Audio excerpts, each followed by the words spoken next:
사울의 아들 이스보셋은 아브넬이 헤브론에서 죽었다는 소식을 듣고서 그만 맥이 풀리고 말았다.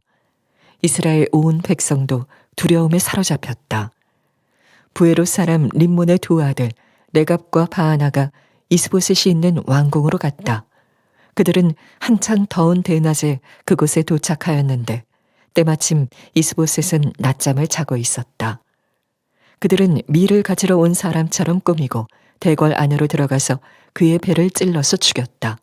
그런 다음에 레갑과 그의 동생 바하나는 도망하였는데 그들이 대궐로 들어갔을 때 왕은 침실에서 침대에 누워서 자고 있었다. 그래서 그들은 왕을 죽이고 그의 머리를 잘라낼 수가 있었다. 그들은 그의 머리를 가지고 나와 밤새도록 아라바 길을 걸어서 헤브론으로 갔다. 거기에서 그들은 이스보셋의 머리를 다윗에게로 들고 가서 말하였다. 임금님의 생명을 노리던 원수 사울의 아들 이스보셋의 머리를 여기에 가져왔습니다. 주님께서 높으신 임금님을 도우시려고 오늘에야 사울과 그의 자손에게 벌을 내려서 원수를 갚아주셨습니다. 그러나 다윗은 부에롯 사람 림몬의 아들 레갑과 그의 동생 바하나에게 이와 같이 대답하였다. 온갖 죽을 고비에서 나의 생명을 건져주신 확실히 살아계신 주님을 두고 맹세한다. 전에 사울이 죽었다는 소식을 나에게 전하여 주고 자기는 좋은 소식을 전한 것으로 여긴 자가 있었다. 나는 그를 붙잡아서 시글락에서 죽였다. 이것이 내가 그에게 준 보상이었다.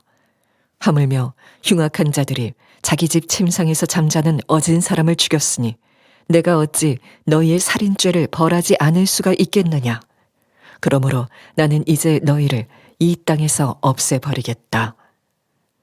다윗이 젊은이들에게 명령하니 젊은이들이 그 두 사람을 죽이고 그들의 손과 발을 모조리 잘라낸 다음에 그들의 주검을 헤브론의 연못가에 달아매었다. 그러나 이스보셋의 머리는 가져다가 헤브론에 있는 아브넬의 무덤에 묻었다.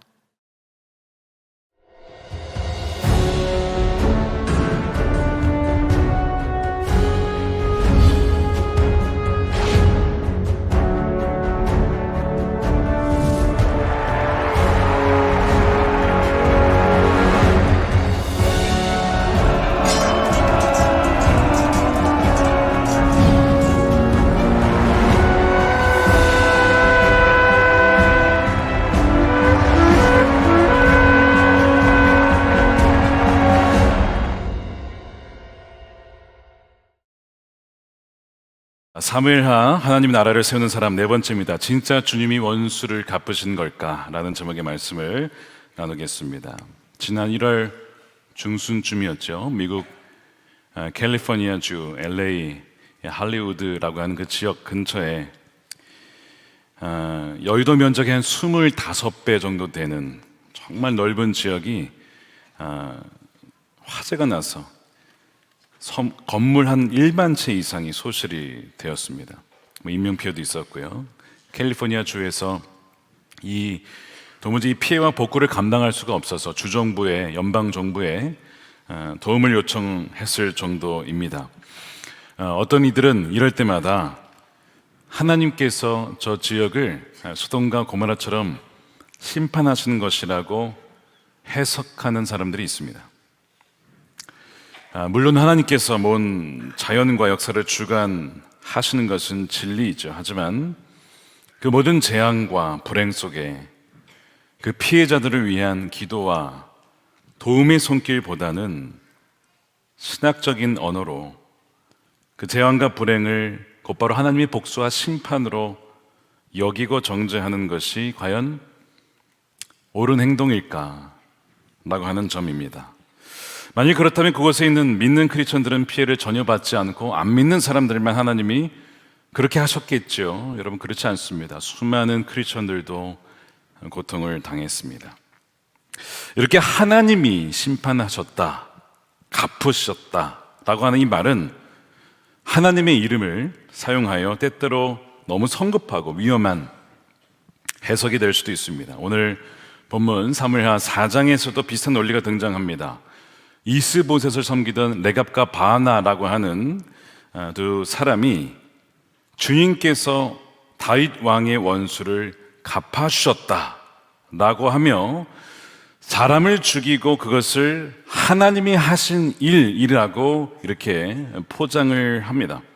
그러나 다윗은 오히려 이 일은 하나님이 하신 일이 아니라 악인이 의인의 피를 흘린 일이라고 그들의 주장을 단호히 거부하지요.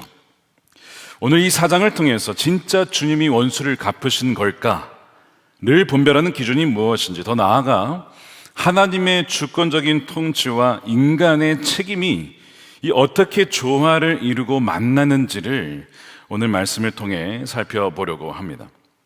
다윗은 광야 13년을 거쳐서 유다 지파의 왕이 되었습니다. 그러나 헤브론에서 무려 7년 반을 더 머물러 있어야 했습니다. 다윗에 대한 하나님의 약속은 아직은 완전히 성취된 것이 아니었지요. 이스보셋이 11지파를 여전히 다스리고 통치하고 있었기 때문입니다. 그러던 중에 지난주에 살펴본 것처럼 군대 장관 아브넬이 갑자기 암살을 당했습니다. 그리고 오늘 본문에는 그 이스보셋 왕마저도 암살을 당하는 사건이 벌어집니다. 이런 일이 있었던 거예요. 말씀드린 것처럼 이스보셋에게는 2명의 군 지휘관이 있었습니다. 바로 레갑과 바나인데, 정확히 말하면 이들의 역할은 전쟁에 나가면 약탈을 지휘하는 약탈 부대장들이었습니다. 약탈 대장들이죠. 그리고 이들은 사울과 같은 베냐민 지파 소속이었습니다. 자, 그것을 2절에 이렇게 자세히 설명합니다. 사울의 아들 이스보셋에게는 군 지휘관이 2사람이 있었는데 한 사람의 이름은 바나요, 또 한 사람의 이름은 레갑이었다. 그들은 부에롯 사람 림몬의 아들로서 베냐민 사람이다. 부에롯 사람도 베냐민 족속으로 역임을 받았는데, 이 역임을 받았다는 것을 통해 알 수가 있는 것이 있죠. 이 부에롯 사람이라고 하는 것은 여호수아서에 보면 기브온 족속이 여호수아를 속여서 자신들이 멀리서 온 그런 사람들이다. 사실은 그 지역 사람들이었는데 속여서 이 이스라엘의 민족으로 편입이 되는 족속, 이 네 도시 중에 하나가 바로 부에롯입니다. 그러니까 처음부터 이 이스라엘 민족, 특별히 이 베냐민 집으로 편입될 때부터 속임수를 써서 들어온 종족이 이 부에롯 종족인 것이죠. 그들의 후손이 누구냐면 레갑과 바나였다라고 하는 것을 성경은 자세히 설명함으로써 오늘의 이 사무엘하 4장을 이해하는 데에 먼저 이 정보를 주고 있는 겁니다. 레갑과 바나가 어느 날 밀을 가지러 온 척하며 속인 것이죠.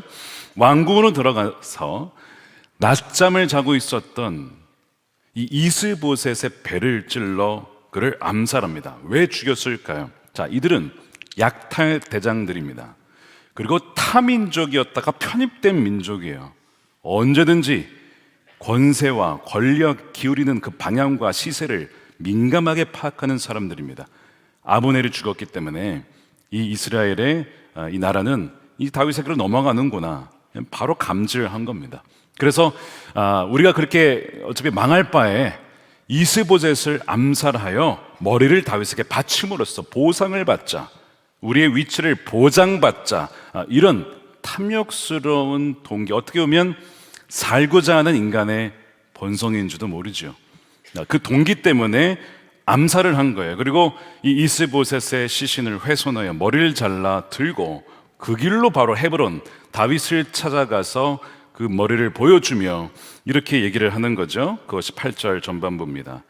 거기에서 그들은 이스보셋의 머리를 다윗에게 들고 가서 말하였다. 임금님의 생명을 노리던 원수 사울, 굳이 이스보셋이라고 하지 않고 사울의 아들이라고 하면서 사울을 부각시킵니다. 당신을 괴롭혔던 그 사울의 아들 이스보셋의 머리를 우리가 가져왔습니다.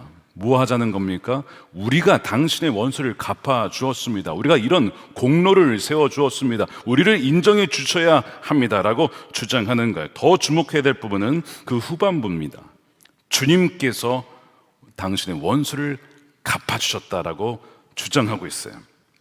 보십시오. 주님께서 높으신 임금님을 도우시려고 오늘에서야 드디어 사울과 그의 자손에게 벌을 내려 원수를 갚아 주셨습니다. 이들의 핵심은 우리가 죽였지만 오늘은 그 하나님의 통로가 되고 채널이 되어 하나님이 당신의 원수를 갚아 주신 것입니다. 여러분, 이 상황은 사실 다윗에게 굉장히 매력적인 상황이었을 겁니다. 다윗은 오랜 기간 자신을 괴롭혀온 사울 왕가가 이제 여러분 무너진 겁니다. 여러분 입장에서는 좋아요, 싫어요? 이건 당연히 좋을 수밖에 없는 상황이죠. 게다가 다윗의 손 스스로 피를 묻힌 것도 아니었어요. 내 손으로 피를 묻히지 않았는데 저절로 그 일이 되었단 말이죠. 와우, 드디어 내가 기도하던 대로 하나님이 역사하셨구나. 기도가 응답이 되었다. 할렐루야, 아멘 라고 해석을 해도 전혀 문제가 되지 않은 것, 대부분은 그렇게 아마 반응을 하실 겁니다. 드디어 주님이 역사하셨다. 이게 다윗의 사실은 상황이었어요. 근데 구절을 보니까 그러나 다윗은 기뻐하지 않습니다. 예상과 달리 정반대로 반응을 하죠. 레갑과 바나가 아무리 주께서 원수를 갚아주셨다라고 말을 해도 다윗의 입장에서는 하나님이 그런 식으로 원수를 갚으실 분이 아니라고 믿으며 오히려 그들을 이 살인죄를 저지른 죄인이라고 처벌을 하며 그들을 죽입니다. 다윗이 바로 말씀과 성령으로 단련된 그 인격에서 나오는 영적 분별력이 있었기 때문입니다. 어떻게 다윗은 이 일이 하나님이 갚으셨다라고 보지 않고 사람의 죄악이었음을 금세 알아차린 것일까? 왜 그렇게 판단했던 것일까? 어떻게 그럴 수 있었을까? 세 가지가 있는데, 먼저 다윗은 예전부터 기름 부음 받은 자를 함부로 치지 않는다라는 말씀을 기준으로 삼았습니다. 그래서 예전에 사울을 죽일 수 있었던 두 번의 기회가 있었어요. 다 부하들이 하나님이 모든 환경을 섭리하여 왕으로 하여금 사울을 죽일 수 있는 절호의 찬스를 주신 것입니다 라고 해석을 했을 때 다윗은 아니라고 거절을 했었죠. 그렇게 거부하였습니다. 또한 몇 년 전입니다. 아말렉 청년이 와서 기쁜 소식이 있다라고 하면서 전해왔을 때에도 비슷한 일이 있었는데, 그때 사건을 다윗이 오늘 본문에서 회상을 합니다. 10절에 전에 사울이 죽었다는 소식을 나에게 전하여 주고 자기는 좋은 소식을 전하는 것으로 여긴 자가 있었다. 그의 말로는 자기가 사울을 죽였다라고 했죠. 나는 그를 붙잡아서 시글락에서 죽였다. 이것이 내가 그에게 준 보상이었다. 마찬가지로 이 레갑과 바나의 행위는 자신이 섬기던 왕을 잠잘 때 비열하게도 몰래 찔러 죽인 배신자요 암살자였습니다. 이런 방식으로 하나님이 역사하지 않음을 알기 때문에 늘 말씀을 기준으로 삼고 훈련된 사람은 하나님의 유사한 역사, 마치 하나님의 역사인 것처럼 포장된 그 상황을 즉각적으로 분별하게 된 거예요. 이 첫 번째 이유고, 두 번째는 광야 시절 다윗은 하나님의 방식에 고집하는 법, 방식대로 행하는 법에 대해서 철저하게 훈련을 받았습니다. 세상의 방식과 하나님의 방식, 하나님 나라의 방식이 있는데 그거를 훈련받은 거예요. 13년 내내 힘의 논리로 사울을 제거하지 않고 비열하게 죽이지도 않고 또 하나님 말씀대로 고집하는 방식을 배웠죠. 대적이 무너진다 하더라도 공의로운 절차와 민주적인 방법으로 혹은 하나님의 주권적인 방식을 통하여야 된다는 것을 몸으로 체득한 사람이 다윗이었습니다.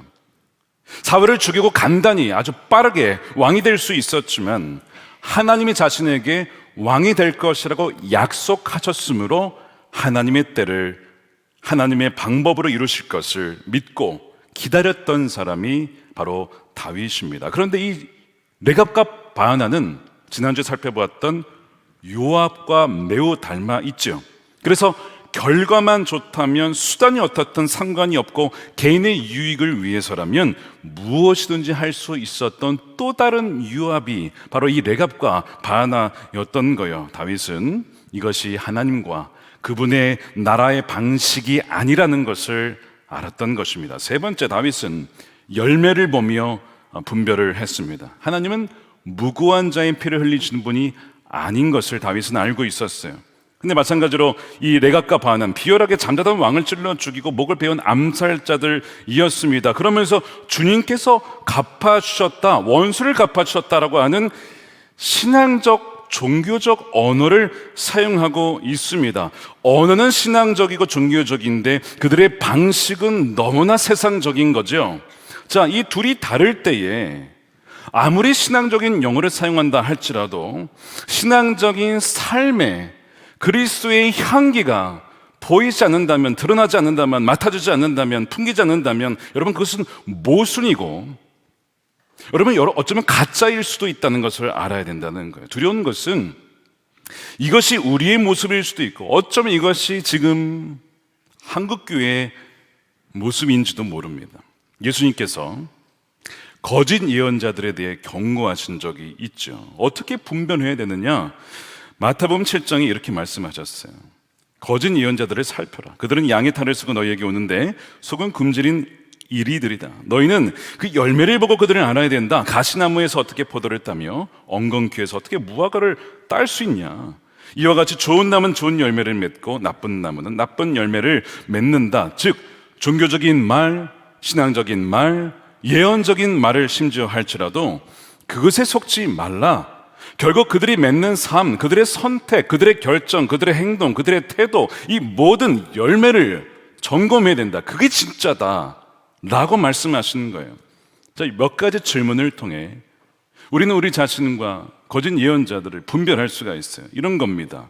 그들로 인해 생명이 살아나느냐, 사람이 변화되느냐, 아니면 누군가를 인격적으로 말살하고 분열시키며 결국 그 영을 죽이는가. 그들에게 하나님의 공의와 진리가 있을 뿐만 아니라 하나님의 그 은혜와 사랑이 균형 있게 나타나고 있느냐. 또한 주님이 아니면 나는 아무것도 아니다. 심지어 내가 틀릴 수도 있다라고 하는 예수님의 겸손한 성품이 말과 행동에서 드러나고 있느냐. 속도보다 방향이기에 십자가의 길을 좀 더디지만 인내하며 오래 참으며 순종하며 걸어가는 모습이 있느냐. 아니면 과정보다 결과와 속도를 중시하여 수단 방법 가리지 않고 성급하게 조급하게 충동적으로 행동하느냐. 여러분 이 모든 것이 결국 여러분 숨길 수 없는 감출 수 없는 열매들입니다. 다윗이 보기에 이 레갑과 바나의 이 신앙적 언어는 거칠애일 뿐 실제 행동은 하나님의 성품과 맞지 않는 거예요. 말은 주님께서 하셨다고 하지만 손에는 잔인하게 죽인 이스보셋의 머리가 들려 있다는 거. 여러분 모순인 것이죠. 참 두려운 것은 이 기준을 사실 우리에게 적용해 봐야 돼요. 여러분 우리가 말과 행동과 태도에서 어떠한 열매를 맺고 있을까요? 여러분 열매라고 하는 것은 나무는 자신을 위해 열매를 맺지 않아요. 열매는 타인에게 유익이 되는 것입니다. 다시 말해 나의 열매를 통해 내 주변 사람들이 유익을 보고 변화되고 있는가, 여러분 그 열매를 봐야 되는 건데 사실 이것을 부부가 점검해 줘야 돼요. 그리고 부모가 자녀를 점검해 주고 심지어 자녀가 부모를 점검해 줘야 됩니다. 왜냐하면 부모의 신앙이 진짜인지 아닌지를 누가 가장 잘 아냐면 여러분 자녀들이 알아요. 교회에서의 모습과 운전할 때의 모습과 밥 먹을 때 집에서의 모습과 교회의 모습이 일치하는지 다른지는 자녀들이 가장 잘 압니다. 그래서 참 직면하기 두렵지만 부모님은 종종 자녀들에게 이렇게 물을 수 있어야 됩니다. 너희들이 보기에 엄마 아빠가 진짜 크리스천으로 보이니? 얼마 전에도 아이들에게 이런 질문을 던졌을 때 아이들이 대답했습니다. 답변을 말씀드리지는 않겠습니다. 그러나 상당히 긍정적이었다는 사실, 약간의 좀 이쯤에 약간 그리고 훨씬 더 긍정적이었다는 사실, 한번 여러분 자녀들에게 물어보세요. 부모님의 신앙의 열매가 자녀들에게 어떤 유익을 주고 있는지. 우리 부모님을 보면 나 진짜 하나님 살아계심을 봐. 나 진짜 예수님 믿고 싶어. 나도 만나고 싶어. 그렇게 아이들이 반응하느냐, 아니면 말과 행동이 다르다라고 하면서 거부하느냐. 그래서 이 디모데전서에 보면요, 교회 리더십의 자격 요건 중에 하나가 뭐냐면 자녀들의 공손하게 부모를 공경하는가 아닌가를 보라고 했습니다. 부모님이 신앙과 행동이 다르면요, 자녀가 부모님을 공경할 수 있겠습니까? 우리 엄마 아빠는 말과 행동이 달라, 신앙과 행동이 달라. 근데 만약 부모님을 공경한다고 한다면 그 신앙이 진짜일 수 있다는 것이죠. 그러면서 이어지기를, 자신의 집과 자녀를 다스리지 못하는데 어찌 하나님의 교회를 돌볼 수 있겠느냐라고 하는 질문을 통해 교회 리더십의 자격 요건을 말하고 있어요. 참 두려운 말씀이죠. 그래서 저도 늘 두렵고 떨림으로 우리 아이들을 양육해요. 그대로 아이들에게 비춰지기 때문에, 저를 통해 아이들이 주님을 보기 때문에 제 영혼의 창이 맑은지 아니면 너무나 더러워서 저를 통해 주님이 볼 수 없는 것은 아닌가를 두렵고 떨림으로 아이들 앞에 서며 양육을 합니다. 여러분, 다윗은 말씀이라는 기준과 하나님의 방식 그리고 선한 열매를 통해 훈련을 받아서 하나님의 역사처럼 보이는 유사한 상황 속에서 이것이 진짜인지 아닌지를 분별할 수가 있었던 것이죠. 그러면서 하나님이 갚으셨다라고 너무나 쉽게 언어로 포장하는 이 레갑과 바나를 향하여서 다윗은 내가 아는 하나님이 어떤 분이신지를 고백을 합니다. 그것이 9절이에요. 그러나 다윗은 브에롯 사람 르몬의 아들 레갑과 그의 동생 바나에게 이와 같이 대답하였다. 온갖 죽을 고비에서 나의 생명을 건져주신 확실히 살아계신 주님을 두고 맹세한다. 여러분, 온갖 죽을 고비에서 나의 생명을 건져주신 확실히 살아계신 주님이 저와 여러분의 주님이신 줄로 믿으시길 축복합니다. 우리 인생에 여러 가지 환난과 고통 중에도 우리를 지켜주시고 보호해주신 하나님이 우리의 주님이시라는 고백, 이것이 다윗의 고백인데 무슨 얘기를 하고 있는 거냐면, 하나님은 원수라도 죽기보다 살리기를 원하시고 죽음보다 생명을 주기를 원하시는 분이시다. 주님은 다윗을 그 환난에서 건져주시고 보호해주시고 지금도 보호해주고 계시잖아요. 그러면서 다윗은 하나님 나를 보호해주고 계시기 때문에 지금 당신들이 그런 비열한 방식으로 나를 보호한다는, 마치 하나님께서 그렇게 하셨다는 식으로 그런 도움 난 필요 없다라고 사실은 거절하고 있는 것입니다. 다윗의 주장과 달리 다윗은 그들의 주장과 달리 비열한 방법을 써서라도 원수를 갚는 그러한 주님을 다윗은 알지 못하기 때문에, 나는 그런 하나님 알지 못한다. 도대체 너희들이 믿는 주님은 어떤 주님이기에 이것을 주님이 하셨다라고 그렇게 주장하느냐? 이게 다윗의 논지입니다. 여러분, 하나님이 어떠한 분이신지를 어떻게 알 수 있죠? 여러분, 성경을 통해 아는 거예요. 여러분, 이 말씀과 함께 묵상집에 보게 되면 묵상 질문의 첫 번째가 뭐죠? 다 아시는데 부끄러워서 얘기 안 하시는 거죠?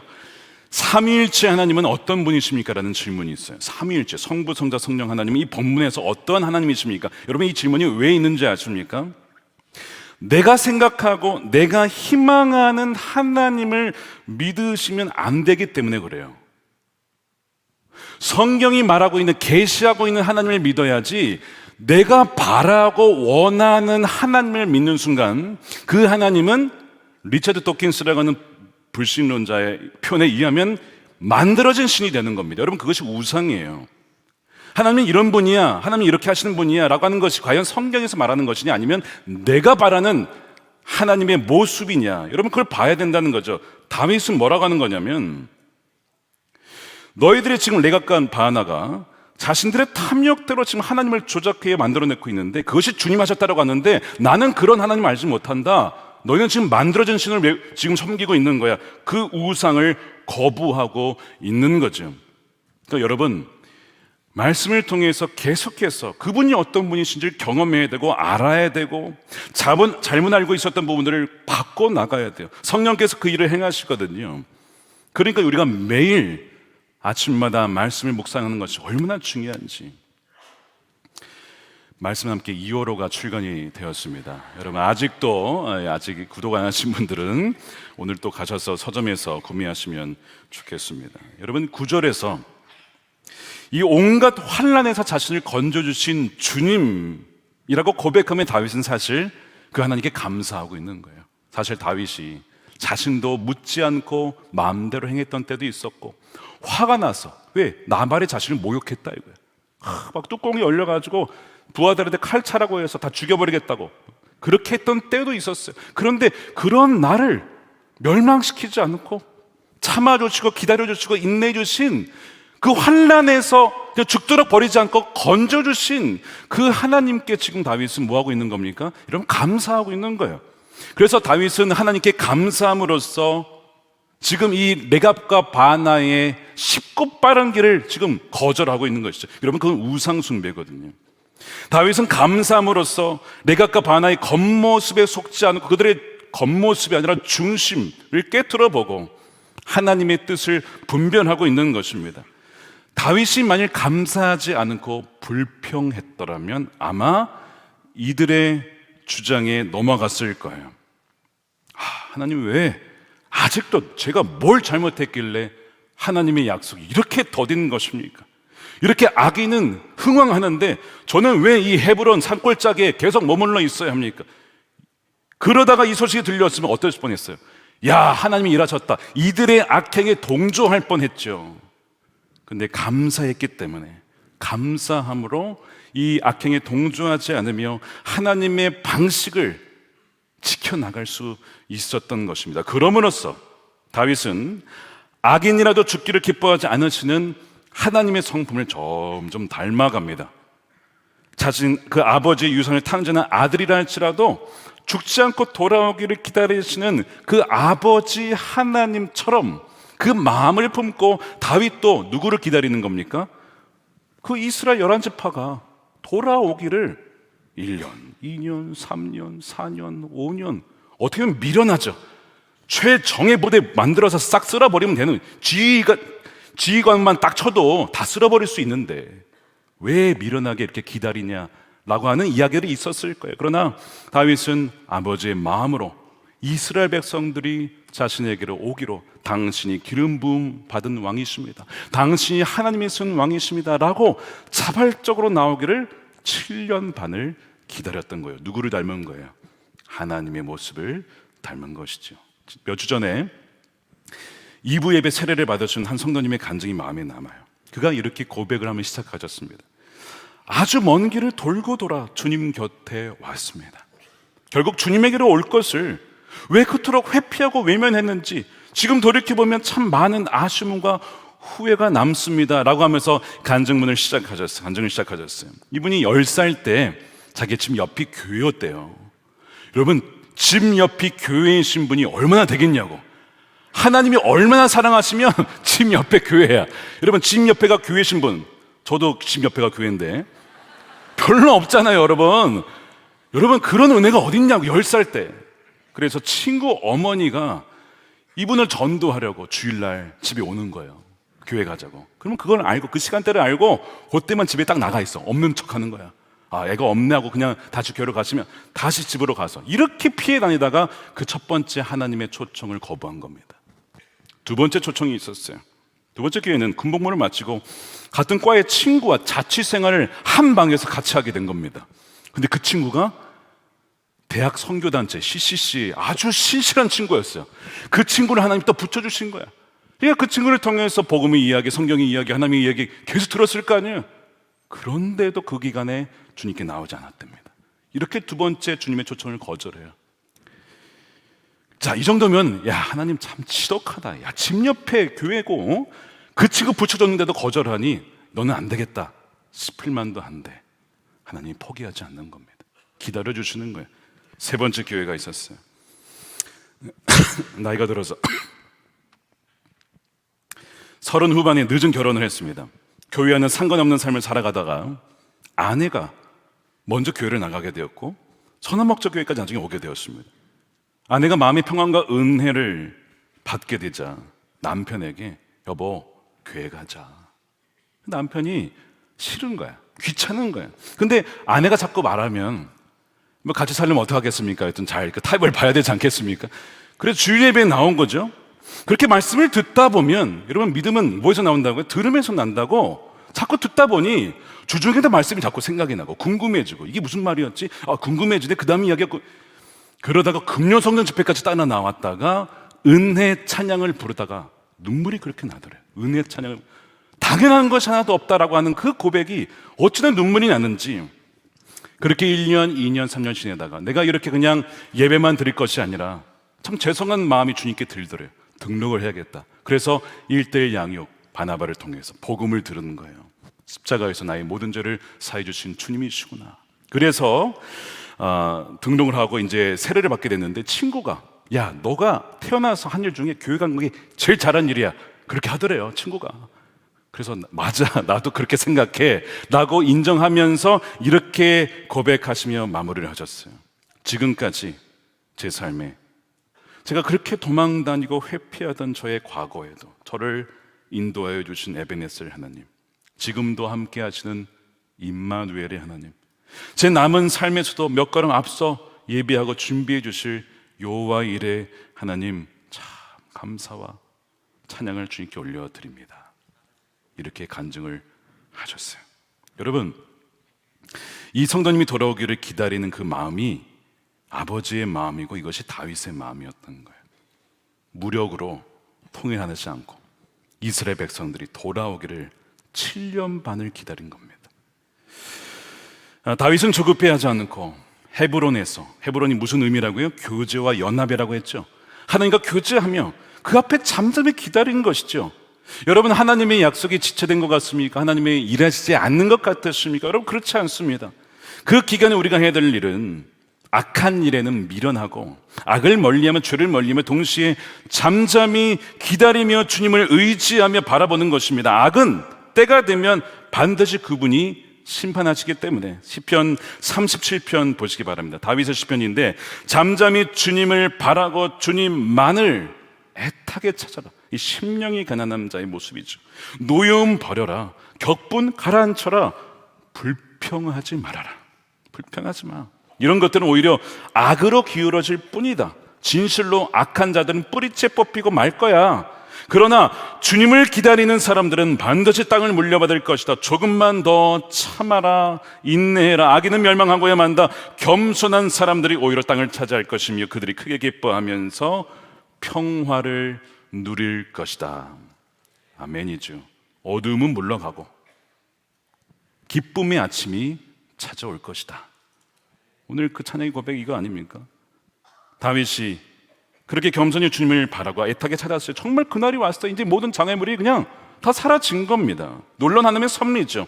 하지만 무고한 자를 죽인 레갑과 바나의 살인자는 결코 여러분 정당화될 수는 없었습니다. 다윗이 11절에 이렇게 얘기하죠. 흉악한 자들이 자기 집 침상에서 잠자는 어진 사람을 죽였으니 내가 어찌 너희의 살인죄를 벌하지 않을 수가 있겠느냐. 이 어진 사람이라고 번역된 부분은 의인 혹은 무고한 자입니다. 너희가 무고한 자를 죽였으니 너희는 살인을 저지른 것이다. 십계명을 범한 것이죠. 그래서 다윗은 공의를 실현하기 위해 범죄자들을 처단합니다. 왕으로서의 사법 권한을 발휘한 것이죠. 사형을 청하고 그들의 주검을 헤브론의 연못가에 달아 공의를 실현한 거예요. 자, 어떤 분들은 혼란스러워할지도 몰라요. 아니, 결국 레갑과 바나 때문에 다윗이 전체 이스라엘의 왕이 되는 거 아닙니까? 그러면 하나님께서 그렇게 심판하신 거 아니에요? 원수를 갚아주신 거 아닙니까? 라는 질문을 하실 거예요.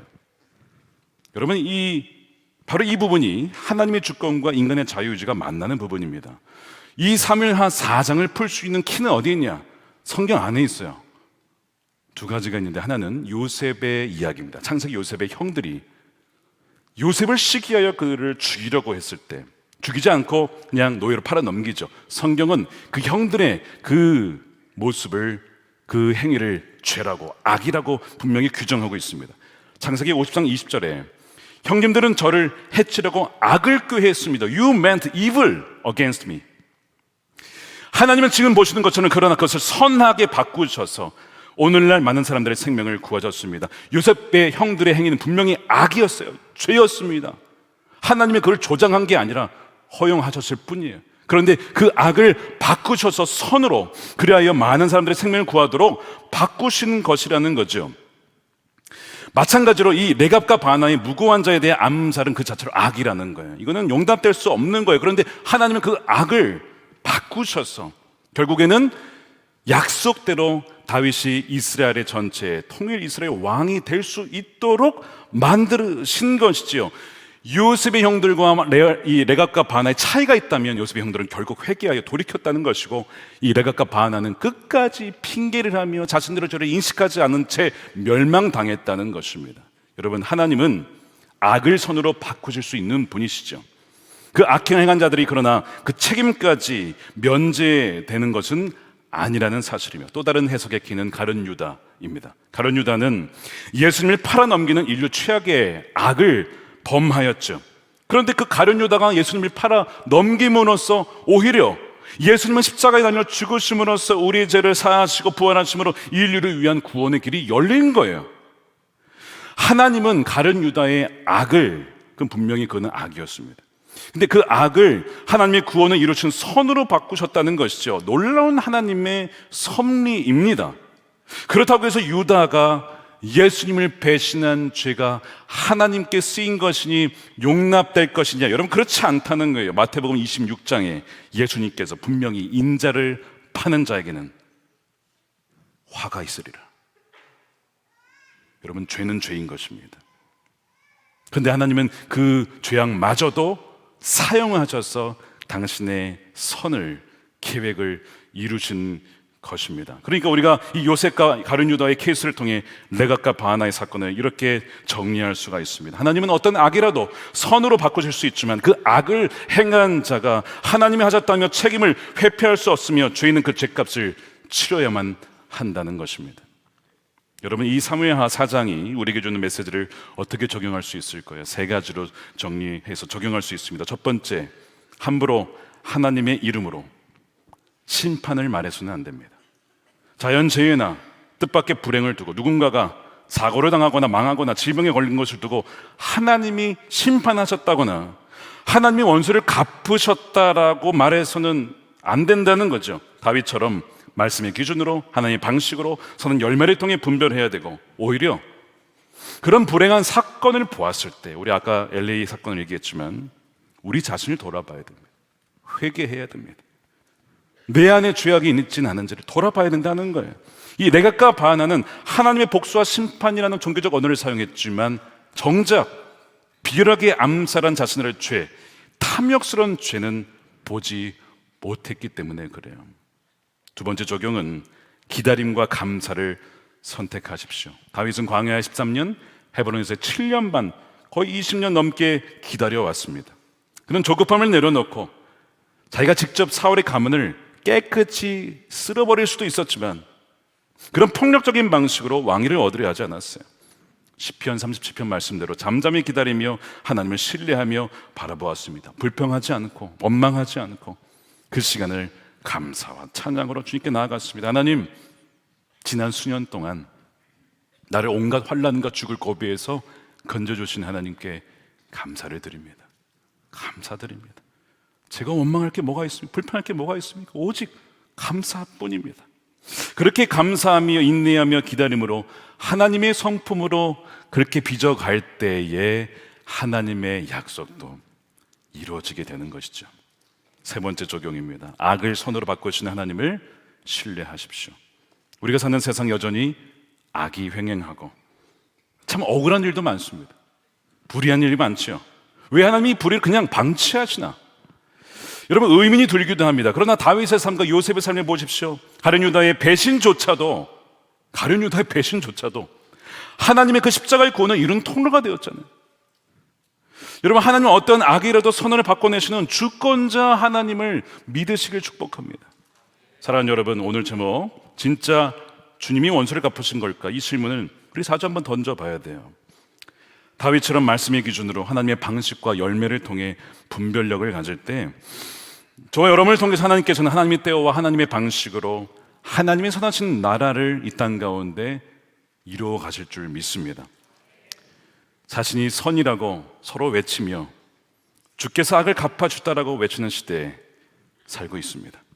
쉽게 심판과 복수를 하나님의 이름으로 외치지 말고 오히려 우리 자신 안에 있는 이 레갑과 바하나와 같은 모습, 교만과 탐욕과 폭력과 분노의 죄를 깨닫고 회개하십시다. 동시에 죄인을 포기하지 않고 사랑하시는, 긍휼히 여겨주시는 그 하나님의 자비를 바라보며 악을 선으로 바꾸시는 하나님의 주권을 끝까지 신뢰하십시다. 그렇게 하나님의 나라를 세워나가시는 저와 여러분들의 삶이 되시기를 주님의 이름으로 축원드립니다.